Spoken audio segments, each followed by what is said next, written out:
খুব শখ করে চলে গেলাম লিচুর দেশ দিনাজপুর, অর্থাৎ আমার শ্বশুর বাড়িতে। শ্বশুরের বাগানে যাব, গাছে উঠে লিচু পেড়ে খাবো। কিন্তু তা কি হলো? আসসালামু আলাইকুম, সবাইকে স্বাগত জানিয়ে শুরু করছি আজকের ভিডিও। আশা করছি সবাই ভালো আছেন, আমিও আল্লাহর রহমতে ভালো আছি আলহামদুলিল্লাহ। গ্রামের বাড়িতে চলে আসছি তো দেখেন একদম বৃষ্টি দিয়ে কাদা কাদা অবস্থা হয়ে গেছে। ভাবলাম যে বৃষ্টি হবে না হয়তো, বা আকাশটা পরিষ্কার দেখে বাসা থেকে বের হয়ে চলে আসলাম দিনাজপুরে। তো দিনাজপুরে এসে একদম বৃষ্টি শুরু হয়ে গিয়েছে, তো আর থামার নাম নাই। তো লিচু খাইতে আসছি, তো লিচু বাগানে তো যাবোই, যতই বৃষ্টি হোক আর ঝড় হোক।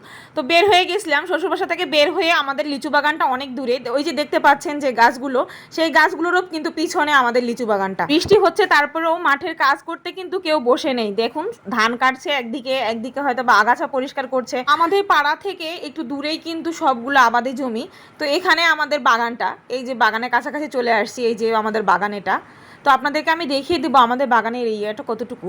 এই যে আপনাদের ভাইয়া ঢুকছে, যে ওই জায়গাটা থেকে কিন্তু আমাদের বাগানটা শুরু। আমাদের বাগানের পাশে আর একটা লিচু বাগান রয়েছে, তো এটা হচ্ছে আর একটা লিচু বাগান। আর আমি যখন ক্যামেরা ঘুরালাম, এই পাশটা থেকে শুরু করে আমাদের লিচু বাগান প্রায় 30টার মতো গাছ আছে। এখানে আমার মেয়ে একটু ঢং করছিল, ক্যামেরা দেখতে পেলে সে একটু ঢং শুরু করে দেয়। তো আমাদের বাগানের লিচু গাছগুলো না, লিচু অনেক উপরে উপরে হয়েছে, মানে লিচু গাছগুলোর ডাল কেটে দেওয়ার ফলে গাছগুলো সব উঁচু হয়ে গেছে, আর একদম লিচু সব উপরে মাথায় মাথায় হয়েছে। আর অন্যান্য যে বাগানগুলো রয়েছে সেই বাগানের লিচুগুলো কিন্তু নিচেই হয়েছে, মানে গাছগুলো প্রায় ছোট ছোট ছিল। তো আমি গাছে উঠে খাইতে চাইছিলাম, কিন্তু কিভাবে উঠবো বলেন, আর বৃষ্টি না হলে কিন্তু গাছে উঠা যায়। আপনাদের ভাইয়া কি বুদ্ধি করে ছাতাটা বাসা থেকে নিয়ে আসছিল। বাচ্চা তো একটাও বলে না যে আমি ছাতার নিচে থাকবো, বাচ্চারা শুধু বলে যে না একটু বৃষ্টিতে ভিজি। এই জন্য সে আর কি ছাতাটা নিয়ে ঘুরে বেড়াচ্ছে। এখানে দেখতে পাচ্ছেন যে গাছের লিচুগুলো কত উপরে, একদম বাঁশ দিয়ে কিন্তু আপনার সাপোর্ট দিয়ে রাখছে, কারণ লিচুগুলো ভারে নাকি ডালগুলো ভেঙে ভেঙে যাচ্ছিল। এ সময় এই বাঁশগুলো দিয়ে সাপোর্ট দিয়ে রাখলে অনেকটা ভার বহন করতে পারে। তো লিচুগুলো একদম উপরে উপরে হওয়াতে আমি একটু অনেকটা কষ্ট পেয়েছি, কিন্তু লিচুগুলো না এখনো ভাঙার মতো উপযুক্ত হয়নি। লিচুগুলো আরো কয়েকদিন যাবে, তারপরে ভাঙার মতো উপযুক্ত হবে, হয়তো বা ঈদের আগেই ভাঙা হবে। কারণ লিচুগুলো এই যে বৃষ্টিটা হচ্ছে, এই বৃষ্টিগুলো পেয়ে না একদম ফুলে ফুলে যাবে, আরো বড় হয়ে যাবে লিচুগুলো। এটা হচ্ছে আরেকটা সাইড থেকে দেখাচ্ছি আপনাদেরকে লিচু বাগানটা শুরু।